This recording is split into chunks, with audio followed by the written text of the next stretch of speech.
I'd like to share with you a reading from Whispers from Eternity, Paramhansa Yogananda's book of prayer demands. And this is a demand. Impediments beware, flee my path, I am homeward bound. Through the long corridors of time, stumbling often into pits of error, then lifted out by thy unseen hand, I have walked painfully.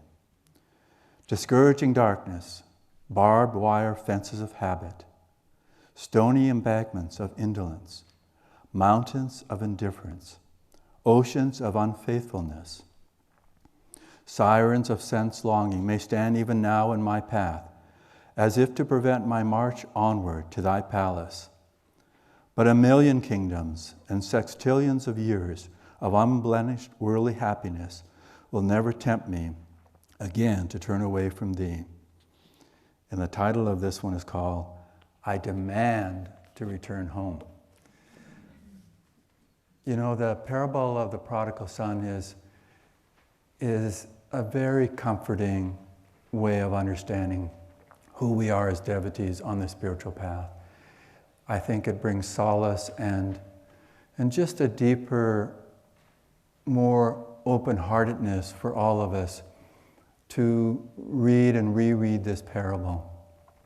Because the truth is that God will never turn away from us. It is only we that turn away from God.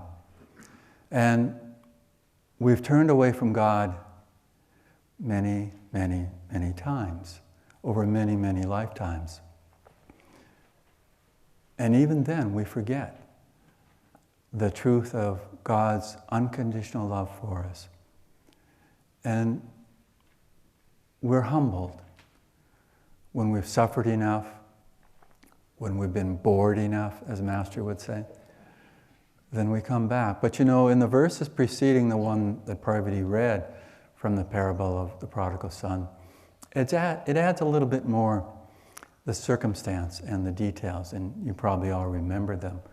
But to refresh them for you, that the son, the youngest of the two sons of this man, requests that he be given his share of his wealth as being one of the inheritors, even though the father was still living.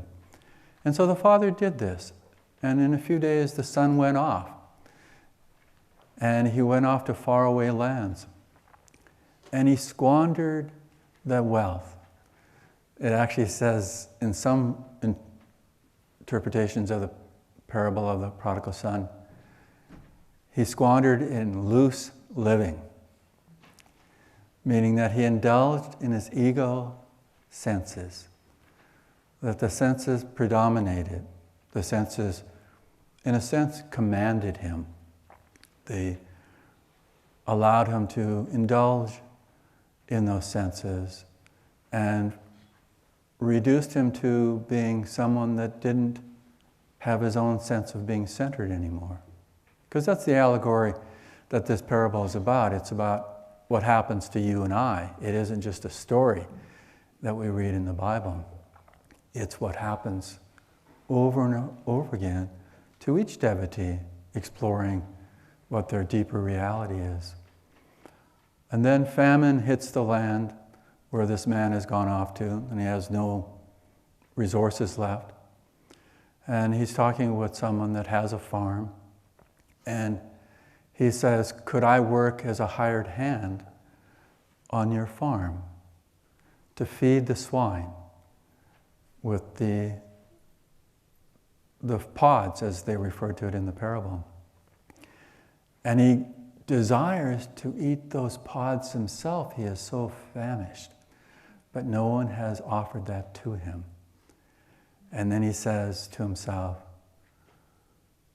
the servants for my father on his land are much better off than I am.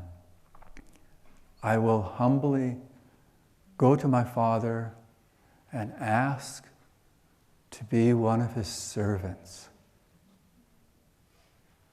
And then the verse comes in that Parvati read, that the father at a distance sees him and is joy-filled of joyous expectancy of his son returning, and lays out all these special situations for him to know that he had been lost and now he is found. So the parable is also very instructive. It's not only deeply, deeply comforting to us, but very instructive. And it has to do with a number of points. And one of them is this, that even after he has squandered his wealth, he doesn't see the light of day. And that's Maya. That's delusion. That's what happens when we really go the direction of our ego. That we're blinded even when we have suffered. But it takes even greater pain, greater suffering for him to finally readjust his sights to what is my life is about? What is it that I'm doing here? And as he said, he'd be better off being a servant on his father's land than here, unable to function at all, not able to eat even. And we think it's a nice story, but it is an allegory. It is something. You can hear the echo of my being here. I was saying to the other ministers in the vestry that maybe you'll get two of me today. Hopefully one of them is good. So, but it's interesting because the parable allows us to understand what can happen. But it also instructs us as to how we can change what seems to be our circumstances. We can still choose to move in the right direction. Again, the son is saying, I don't expect to have my father accepting me back as his son. And it's in that humility that we all can feel God's touch a little bit more so. If we presume on God, God will wait patiently. But we don't want to be a doormat either. That humility is not self-deprecation. It's offering ourselves knowing that we are the child of God, each one of us. And we can move forward in that experience. But whatever happens in life, God is never turning away from us. Although the nature of being caught by the ego, it will almost naturally interpret things as if we've been abandoned. But if we pay attention, if we introspect, if we go within, we know with certainty that God is always there, waiting for us to turn on the light, to come into the deeper experience. And so we have the reading from the Bhagavad Gita that gives us more of a deeper relationship to where we're going. I was reading in another sloka of the Bhagavad Gita, something that ties in with this, where Krishna is speaking with Arjuna. And he says these poignant words. He said, those who are unmeditative cannot know peace. And for those that lack peace, how can there be happiness? It's a very sweet way of understanding it. Very real for us to understand that. That if we're not able to go within to find something beyond the surface of our lives, we will be not able to be in the experience of that true peace. We may have fleeting glimpses of peace. Almost everyone may encounter that. But it's fleeting.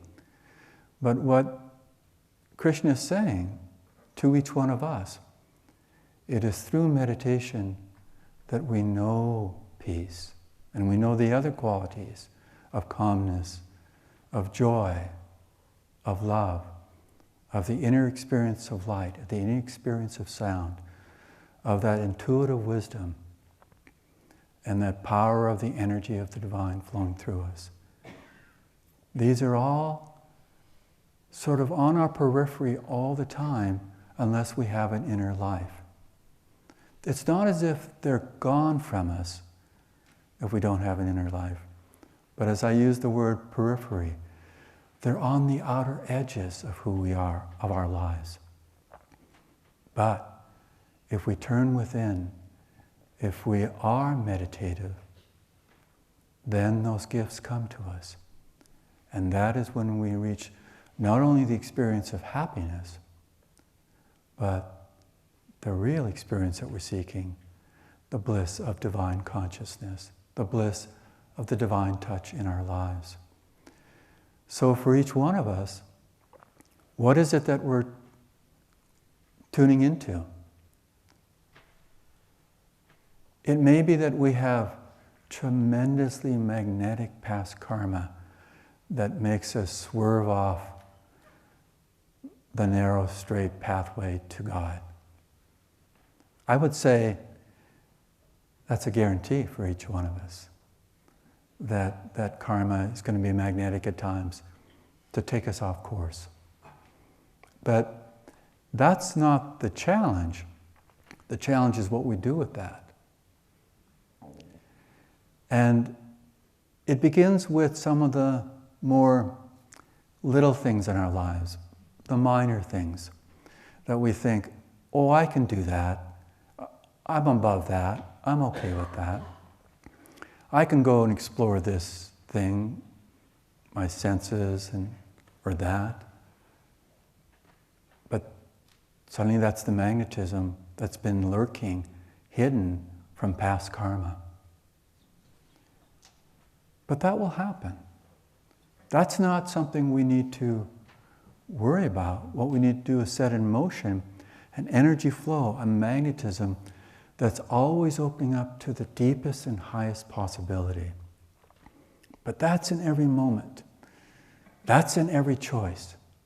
That's in every possibility that we encounter in our lives. And fortunately for us, because God, in this parable of the Prodigal Son, isn't ever turning away from us. We just need to awaken the deeper reality.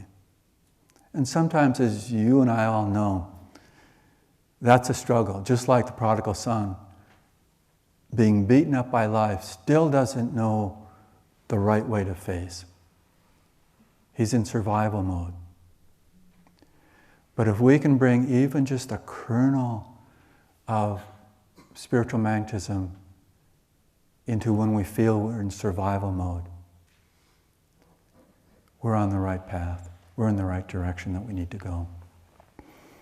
Perhaps you haven't experienced this, but there have been times in my life at the end of the day when I introspect about what the day was, that I've honestly felt that I've really blown it, in tears, in that experience of how far I stepped away from what I knew was a direction that was like hidden in mist in a way. And I made choices that weren't the right ones. And primarily our choices involve other people. But if it weren't for people, then we'd have it somewhere else. But I think we all have touched those experiences where we said something in reaction, we said something perhaps demanding. We've maybe not even said those things, but had the thought, the critical part of our nature coming out to another person or situation. And it may be that you've wept too because of that choice going in the opposite direction of where we know we should be going. But I've learned this, probably you've all learned this, that in that moment of recognition, in that introspective focus, I know, you all know, in that moment, let me move in the right direction. Because the greater danger is being caught in the cascading forces of you feeling sorry for yourself. You just get wrapped up even more in feeling unworthy, depressed, anxious, whatever it might be. But all we need to do is breathe, relax, and offer up the heart in the best way we can. It may not be much, but it's what we can give at that point, that moment. And that is the gift we can always give back to God. But then we need to have the momentum going stronger. That if we don't have momentum going, then we can get pushed off, swayed, swerving off of that central path. So we have this dual part of our lives. We need to establish the long rhythms of where we're heading. The meditations that happen every day, twice a day, if not more times a day. Just let that happen. Some people will say, I've heard this many, many times in counseling people, I just don't do well in meditation, or I'm overwhelmed, I can't meditate with these emotions. But you know, there's a whole world out there, in the medical world, for instance, that teaches meditation to overcome those things that's very successful. I mean, it's a primary tool now for people with psychological problems, with physical problems, with whatever. So it's being used in a way that's really proven itself scientifically to really work. And we're saying, I don't think it works for me. And that's part of what Maya comes in and does. I'm unique, not in necessarily a positive way. I'm unique in really being good at blowing it, or whatever it might be. And we've missed the point, as Patanjali talks about. What we need to do is very straightforward and simple, is say, I can breathe more deeply in this moment. I can visualize, even if I don't feel devotion to God or Guru, I can visualize myself in self-offering. If I don't feel that I'm focused enough to meditate, let me just reverberate, to resonate with a chant. And let that chant be a meditative focus. But I can tell you, Hong Sa is the solution to a lot of the anxiety disturbances that we have. It really is simple. And often I think that's what we kind of misplace, is going back to the simplicity of what we've been offered, so that our offering is likewise simple. But just going through those simple steps that maybe we've put in the background of how we do a technique like Hong Sa, just very, very simple, just very straightforward. Just be in that flow of resonating with it. And then we find there are many more possibilities.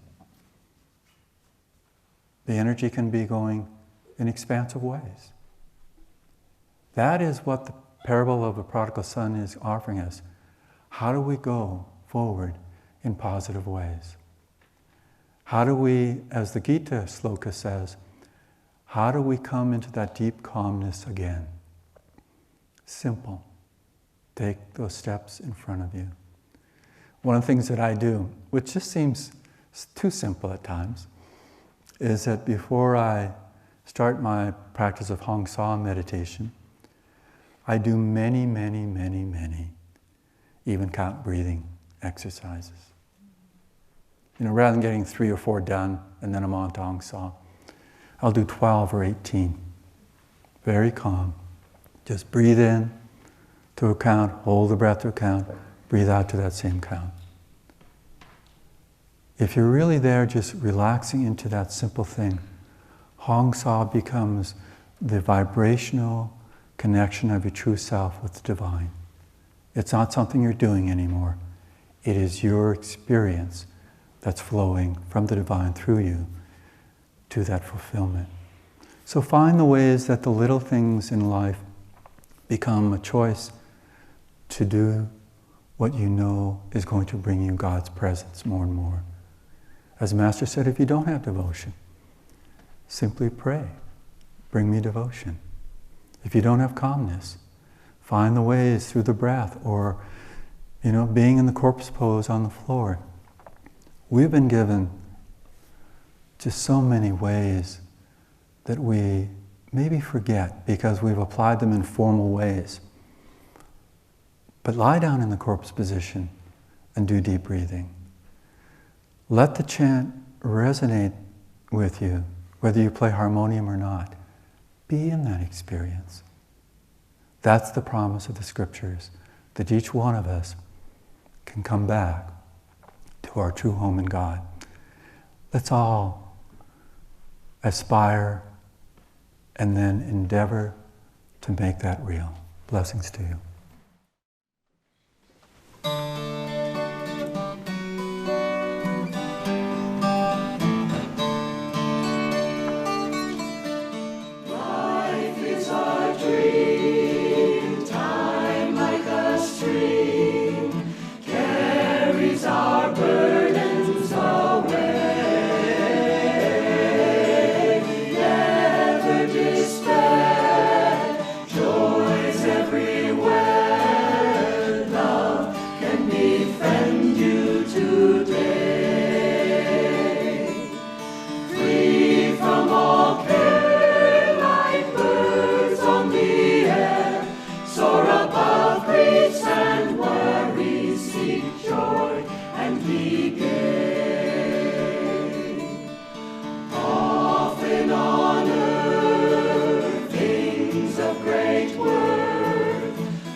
Ascend up from life's cares to the